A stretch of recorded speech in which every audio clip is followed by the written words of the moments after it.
अंतिम सांसें गिन रहे जटायु ने कहा, मुझे पता था कि मैं रावण से नहीं जीत सकता, लेकिन फिर भी मैं लड़ा। यदि मैं नहीं लड़ता तो आने वाली पीढ़ियां मुझे कायर कहती। जब रावण ने जटायु के दोनों पंख काट डाले तो मृत्यु आई, और जैसे ही मृत्यु आई तो गीधराज जटायु ने मृत्यु को ललकार कर कहा, खबरदार ए मृत्यु, आगे बढ़ने की कोशिश मत करना। मैं तुझको स्वीकार तो करूंगा, लेकिन तू मुझे तब तक नहीं छू सकती जब तक मैं माता सीता की सुधि प्रभु श्री राम को नहीं सुना देता। मौत उन्हें छू नहीं पा रही है, कांप रही है। खड़ी होकर मौत तब तक खड़ी रही, कांपती रही। यही इच्छा मृत्यु का वरदान जटायु को मिला। किंतु महाभारत के भीष्म पितामह हफ्तों तक बाणों की सैया पर लेट करके मृत्यु की प्रतीक्षा करते रहे।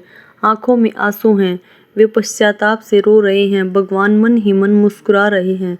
कितना अलौकिक है यह दृश्य। रामायण में जटायु भगवान की गोद रूपी सैया पर लेटे हैं, प्रभु श्री राम रो रहे हैं और जटायु प्रभु की गोदी में लेटकर हंस रहे हैं।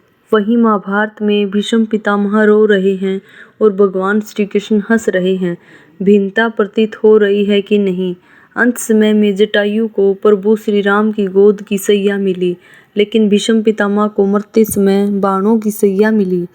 जटायु अपने कर्म के बल पर अंत समय में भगवान की गोद रूपी सैया में प्राण त्याग रहे हैं, प्रभु श्री राम की शरण में, और बाणों पर लेटे लेटे भीष्म पितामह रो रहे हैं।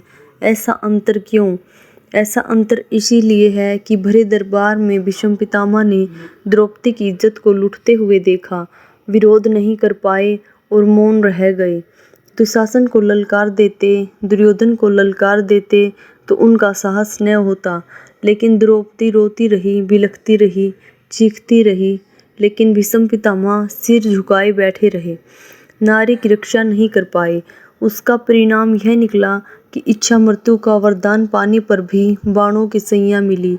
वहीं जटायु ने नारी का सम्मान किया, अपने प्राणों की आहुति दे दी, तो मरते समय भगवान श्री राम की गोद की सैया मिली। संदेश: जो दूसरों के साथ गलत होते देखकर भी आंखें मूंद लेते हैं, उनकी गति भीष्म के जैसी होती है।